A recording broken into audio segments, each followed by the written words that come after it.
Thanks, everybody. It's a real pleasure to be here and to hear such stirring words.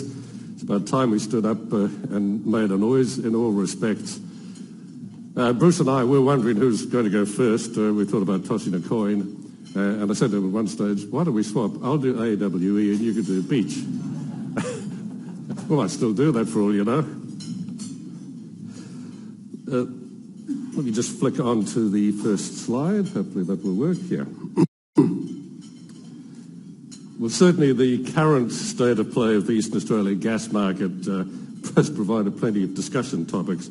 Today I'd just really like to focus on, first of all, how global demand has influenced investment domestically and the resulting East Coast gas market fundamentals, including plenty of challenges currently facing the industry.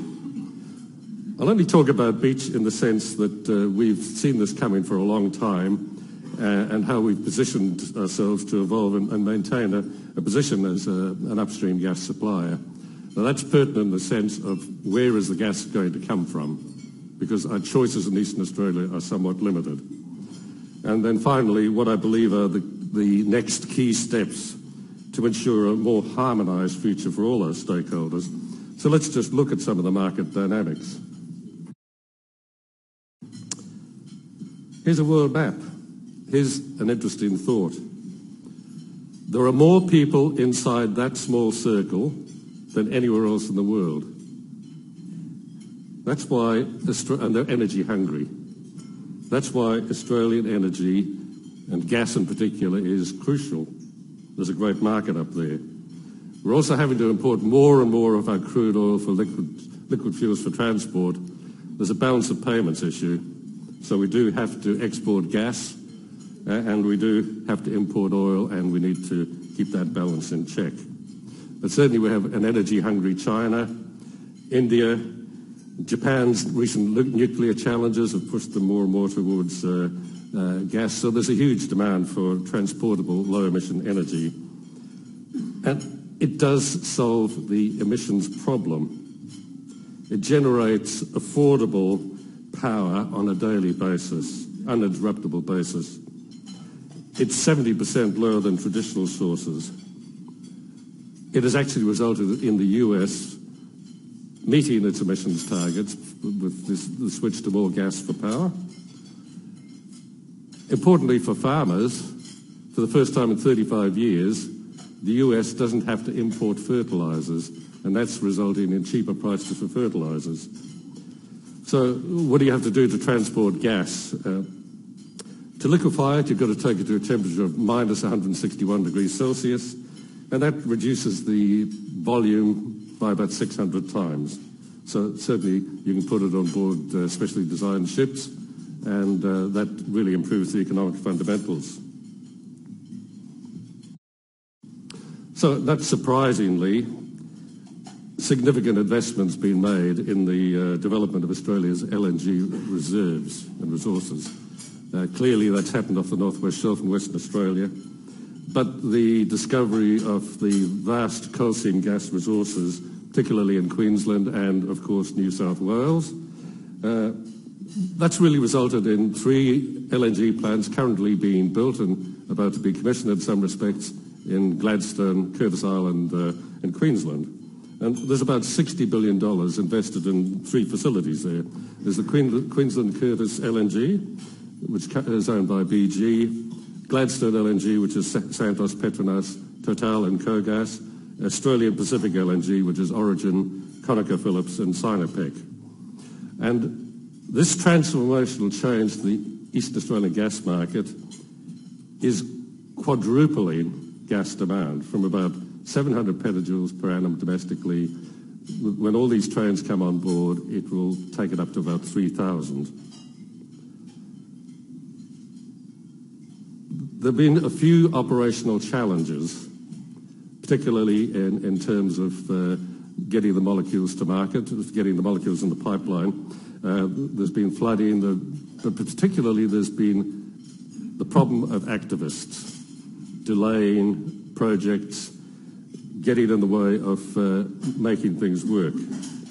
And it's not just this intergroup activism, but as Stephen mentioned, it's this lack of policy settings, particularly in state governments. And this lack of policy leadership has allowed such groups as Stephen has mentioned to play an undue role in driving government decision-making. Clearly you can see that in New South Wales with Santos stymied on coal seam gas, Victoria, a moratorium on all gas development onshore. I'll come to that in a minute. So the net effect is that significant gas supplies are going to be required beyond the CSG reserves, at least initially, expected to be tapped. And certainly from Beach's point of view, we've recognised this and tried to position ourselves in the basins where we think it will come from, where it will work. And if we look at the potential sources of supply, look at this map here. Apart from coal seam gas, we have the Cooper Basin, South Australia, Queensland, the offshore Gippsland Basin, which is dominated by ExxonMobil and BHP. Traditionally, a lot of the gas for Victoria has come from there.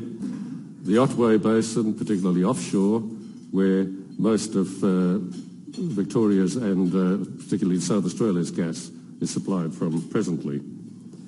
Cooper Basin is a very well-established onshore hub and particularly well-placed to come to the rescue.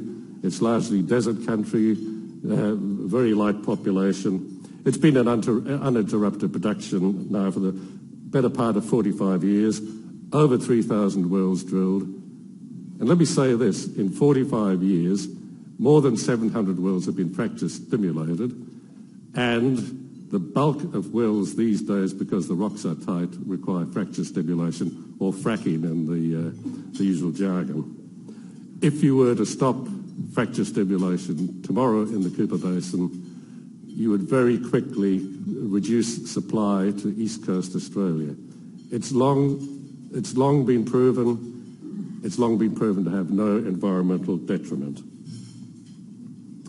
Beach is certainly well positioned in this region. We're in joint venture with Santos, with Origin, and in particular we're looking at the unconventional potential with Chevron. So I think there's no question that the Cooper will continue to be a good, strong supplier of gas to the Eastern Australian market for decades. It could be a dominant supplier if we can unlock the potential of these deeper, tight rocks. So what we're doing in the Cooper with Chevron and also with Santos and Origin in other parts is to test the deep potential of the so-called Nappamerri Trough. It's hard for me to point out here, but it's in the right-hand map, it's the yellow bit in the middle with the red pipelines running through it. What we've found is through serendipity, there is gas in the shales where it's first been generated, but there's 600 metres of sandstone beneath it, which is gas saturated. So we have a kilometre of vertical section and an area of about 5,000 square metres, which is totally gas saturated. That's a huge amount of gas. We estimate possibly 600 trillion cubic feet or more in place, particularly in the overpressured part of the trough. And if you can get 10 to 20% recovery, that's 60 to 120 TCF, trillion cubic feet of recoverable gas. Let's put that in context. In 45 years, Moomba has produced 6. East Australian demand, if you look at the previous diagram, is expected to use a volume of 3 trillion cubic feet of gas a year. So that's why we need to unlock these significant volumes. There are other areas too, particularly the onshore Otway Basin, and certainly the offshore Otway Basin plays an important part for conventional exploration, but for both conventional and unconventional, the Otway Basin, which covers really the southern part of South Australia and mostly the western part of Victoria. Proven source of gas. Beach made the first discovery of commercial gas near Port Campbell in 1979. Other companies made discoveries near the Coonawarra wine region in South Australia in the mid-1980s. Those fields were in production for many years, some as recently as a couple of years ago. Without working with the communities, working in farming communities, in wine-growing areas, It's no coincidence that most of the gas fields around the Coonawarra area are named after wineries. And yet, it's absolutely incredulous that the Victorian government has put a moratorium on all onshore gas development, conventional coal seam gas, tight gas, or any. And that's been in place, arbitrarily put in place for a number of years. It's incredulous to really contemplate that. And it's just an example of the lack of resolve in politicians to lead policy debate, to deal with things in an open and transparent fashion, and to shine the light of truth on the Twitterati who will spread myths. Winston Churchill once said, "A lie will get round the world before truth's got the chance to put its pants on," and that was in the 1940s. Here we have Twitter, and it gets around the world in nanoseconds. So we certainly have gas in abundance. That gas is more costly to discover and develop. Unlocking the code is expensive and risky. If Chevron and ourselves finish the 2 stages of the program we're working on at the minute, we'll have spent $500 million of exploration money. That is a lot of money in any sense. But if we can unlock the code, there'll be mobs of gas for the market. There'll be plenty for the domestic market. There'll be security of locally based supply and stability of pricing. So what we have to do, and these I see are the 4 factors that are critical. We have to get the policy settings right. We don't need more reviews or parliamentary inquiries. There've just been more delays, and too many have really been cut and paste efforts rather than proper inquiry. We need to streamline regulation. There's too much overlap and contradiction. The Prime Minister certainly has pledged to address this, and I hope he can carry his state colleagues with him. We welcome the recent Green Paper in relation to energy, but it does need to result in action, not more discussion and reviews. And a return to science and facts. The tyranny of Twitter is not the forum for thought leadership.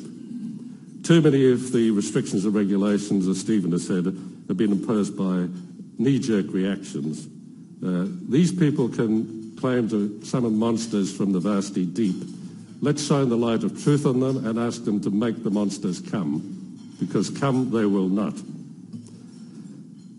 Some pundits have talked about gas reservation as one of the answers to an available supply of domestic gas at reasonable prices.